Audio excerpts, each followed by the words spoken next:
In the completely insane world of 1980s pro wrestling, one man, Vince McMahon, wanted to take over the entire country. His company, the WWF, was a national juggernaut, a literal circus of rock music and cartoon superheroes. They were deleting old-school wrestling companies one by one, crushing every territory in their path. But one company refused to be deleted. They weren't some billion-dollar corporation from New York. They were a family business from the South, built on tradition and some of the greatest wrestlers to ever live. For one incredible moment, they actually had Vince McMahon beat. They beat him at his own game, had better wrestlers than his champions, and outsmarted him on national TV. This is the story of Jim Crockett Promotions. So how did Jim Crockett Promotions, the company that basically invented the modern super show and took back cable TV, end up losing everything in a spectacular crash that handed the keys to Ted Turner? To understand how they almost took over the world and how it all fell apart, we need to go back to where it all started, the heart of the Mid-Atlantic. Jim Crockett Promotions, or JCP, was not an overnight success. It started all the way back in 1931, when Jim Crockett Sr. began promoting live events across the Carolinas and Virginia. For decades, it was a family business, a regional promotion that had a crazy loyal fan base. When Jim Crockett Jr. took over for his dad in 1973, he inherited more than a company. He inherited a legacy. He rebranded the territory as Mid-Atlantic Championship Wrestling, a name that would become legendary for its super gritty style of wrestling. While the WWF was all about spectacle, JCP was about realism and pure athletic competition. The Mid-Atlantic style was about struggle, with stories told through insane physicality. The feuds felt deeply personal, building for months with intense promos and bloody fights in sold-out, smoke-filled arenas. And the fans were a huge part of the show, their wild energy creating an atmosphere that was almost too big for TV. JCP stopped filming in quiet TV studios and instead filmed their shows at their live events, capturing the raw, explosive energy of their audience. The heart of the company's credibility was the National Wrestling Alliance. The NWA was a group of territories, and its traveling world heavyweight champion was seen as the one true king of wrestling. Under Crockett, the NWA world title basically lived in the Mid-Atlantic territory, and the man holding that 10 pounds of gold was almost always the nature boy, Ric Flair. Flair was everything: the jet-flying, limousine-riding, kiss-stealing, wheeling-dealing son of a gun. His insane reigns as champion, defending the belt against JCP's biggest stars, guys like Dusty Rhodes, Ron Garvin, and the legendary Harley Race, made JCP feel like the big leagues. Having the NWA champ as a JCP contracted star sent a message: the best wrestling in the world was right here. To make it feel even more real, Jim Crockett Jr. himself would show up on TV, not as a character, but as a legitimate boss. He'd oversee contract signings and enforce the rules, adding a layer of seriousness that was the complete opposite of the cartoon world of the WWF. This was a sport, and JCP was its premier league. For years, this made them the undisputed kings of the South. But as the 80s began, a storm was coming, and its name was Vince McMahon. The old territory system was basically a gentleman's agreement where promoters didn't step on each other's turf. Vince McMahon Jr. took that agreement and completely shredded it. With national TV deals, a giant named Hulk Hogan, and a ruthless plan for domination, the WWF began its invasion. One by one, local companies died. By the mid-80s, it was clear the only way to survive was to go to war. So Jim Crockett Jr., now the president of the entire NWA, decided to fight back. JCP's counterattack started with an idea from their new lead writer, the American Dream, Dusty Rhodes. Rhodes was a creative genius who envisioned one massive night of wrestling that would blow off all the company's biggest feuds. He called it Starrcade. On Thanksgiving night, 1983, 16 months before the first WrestleMania, JCP presented Starrcade 83, a flair for the gold. To make it happen, Crockett invested a ton of money in a mobile production unit to broadcast from the Greensboro Coliseum. The main event was Ric Flair challenging Harley Race for the NWA World Title inside a steel cage, a brutal end to a super personal rivalry. The event was a massive success, broadcast on closed-circuit TV in arenas. It was the first modern supercard, a blueprint that wrestling still follows today, and it proved JCP could think just as big as McMahon. The war got insane in 1984. In a move that shocked everyone, Vince McMahon pulled a hostile takeover of Georgia Championship Wrestling, a key NWA territory, just to get its Saturday night TV slot on the national cable network, Superstation TBS. The event became known as Black Saturday. But the WWF style of TV completely bombed with the Southern audience, who wanted gritty, in-ring action. Ratings crashed, and viewers demanded their old wrestling back. The owner of TBS, Ted Turner, saw a huge opportunity and wanted out of his deal with McMahon.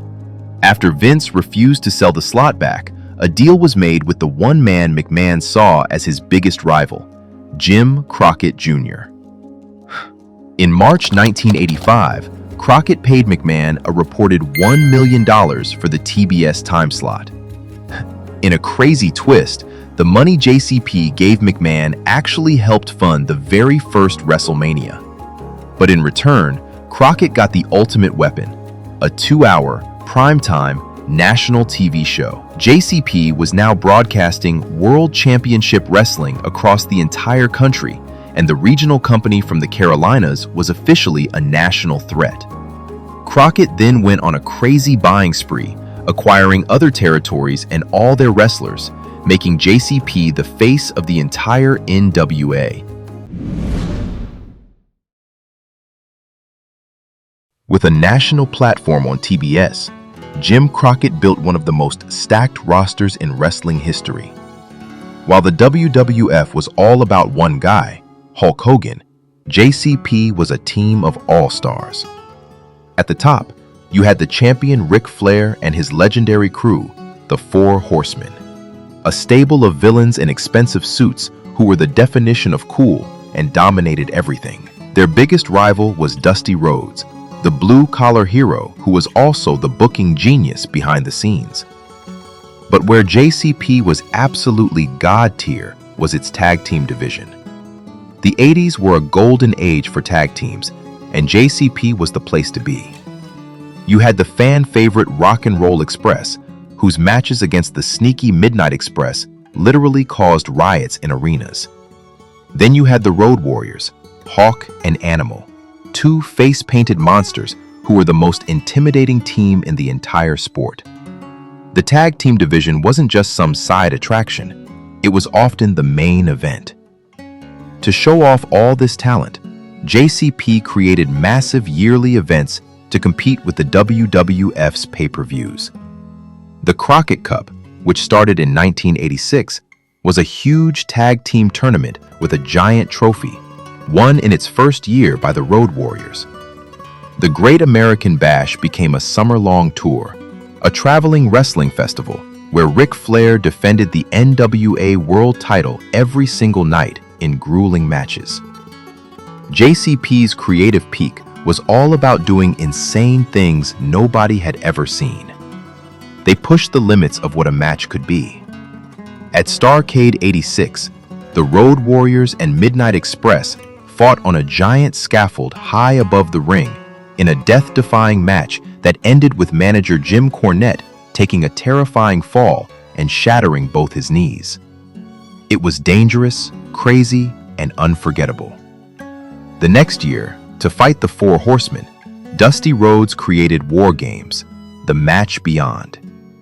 2 rings, 1 giant steel cage, and 2 teams sending in 1 man at a time. It was a brutal, bloody, and brilliant idea that became the company's signature match. For a second, it seemed like JCP could do no wrong. Their matches were considered way better than the WWF's. While McMahon gave you kid-friendly entertainment, Crockett gave you a violent soap opera for adults. And in March 1988, they landed their biggest direct hit on the WWF. As McMahon prepared to broadcast WrestleMania 4 on pay-per-view, Crockett and TBS counter-programmed with a free, star-studded special called Clash of the Champions. Aired live on TBS, the event featured an incredible 45-minute draw between Ric Flair and a new superstar named Sting. The show was a massive success, getting a huge TV rating and hurting the buy rate for WrestleMania 4. Jim Crockett Promotions had stared down Vince McMahon on his biggest night of the year and made him blink. They were on top of the world, but the ride was about to end. The same ambition that made Jim Crockett Promotions a titan is the exact thing that would cause its collapse. The rapid expansion was a disaster. Buying up territories like the UWF buried the company in huge debt and gave them a bloated roster of wrestlers the Southern fans didn't even care about. Costs went through the roof. They were flying wrestlers all over the country for shows in new cities and paying out massive contracts to keep stars from jumping to the WWF. The family business was now a national company, literally hemorrhaging money. The first massive blow came on Thanksgiving night, 1987.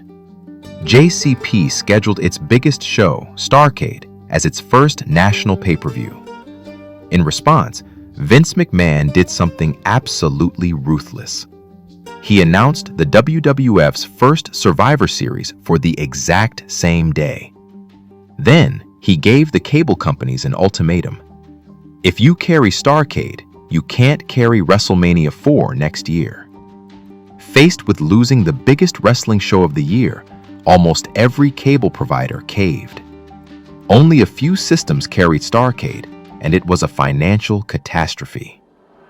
McMahon didn't just compete with JCP, he sabotaged them.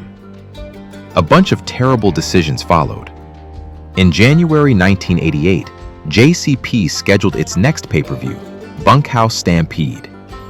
McMahon counter-programmed again, this time offering the first ever Royal Rumble for free on the USA Network, completely crushing JCP's buys. To make things even worse, Crockett started running big shows in northern WWF cities like New York, which alienated his loyal Carolina fan base who felt abandoned. The shows were poorly attended, and the company sank even deeper into debt. There was another huge problem behind the scenes. With Dusty Rhodes as both the lead writer and a top star, people started complaining about favoritism. Many felt he booked himself to win too often. The company, once known for its realistic stories, started relying on confusing, dusty finishes, where screwy endings protected the top stars but made fans feel ripped off. The magic was fading, and the financial reality was becoming impossible to ignore. By mid-1988, the situation was desperate. The national expansion, the pay-per-view war, and the insane spending had pushed Jim Crockett Promotions to the edge of bankruptcy. The company with the greatest wrestlers in the world couldn't even pay them. Checks were literally bouncing. Top stars like Ric Flair were getting angry, and their massive contracts, once needed to keep them from the WWF, were now sinking the entire company. The pride of the family business had turned into pure desperation. Jim Crockett Jr., the man who led his father's company to the top, was out of options. The empire was crumbling, and the vultures were circling. The biggest vulture was Ted Turner. His superstation TBS had made JCP a national powerhouse, and wrestling was one of the highest-rated shows on his network. He saw huge value in owning the content himself. Turner didn't want to lose wrestling, and he knew a bankrupt JCP would just let Vince McMahon swoop in, and he was not going to let that happen. Through a friend, Turner reached out to Crockett. After some intense negotiations, they made a deal. In November 1988, Ted Turner bought the assets of Jim Crockett Promotions for a reported $9 million. It was a fire sale price for a wrestling empire. The Crockett family was out, and the company was immediately renamed after its TV show, World Championship Wrestling. The era of Jim Crockett Promotions was over. The story of Jim Crockett Promotions is a tragedy about a company that spent way more money than it had. They were outplayed in a corporate war by a more ruthless and richer opponent. They made huge mistakes, expanding too fast, underestimating Vince McMahon's killer instinct, and forgetting the loyal fans that made them who they were. But you cannot deny their legacy. JCP literally laid the foundation for WCW, the only company to ever seriously challenge WWE's dominance during the Monday Night Wars. That future success was built on everything Crockett created: the national TBS TV slot, a roster with stars like Ric Flair and Sting, and the entire idea of a supercard event. They proved that a Southern territory built on real athleticism could compete on a national stage. Classic feuds like Flair versus Rhodes, the revolutionary tag team wrestling of the Midnights and the Rock and Roll Express, and insane innovations like Starrcade and WarGames changed wrestling forever. Jim Crockett Promotions lost the war, but for a while, they fought Vince McMahon to a standstill and gave fans an alternative that many still believe was a better product. They were a fallen empire whose ghost would shape the wrestling world for decades. What are your favorite memories of Jim Crockett Promotions? Was it the Four Horsemen, the epic Starrcade matches, or the legendary tag teams? Let us know in the comments below. And if you enjoyed this insane story, make sure to smash that like button and subscribe for more deep dives into wrestling history. Thanks for watching.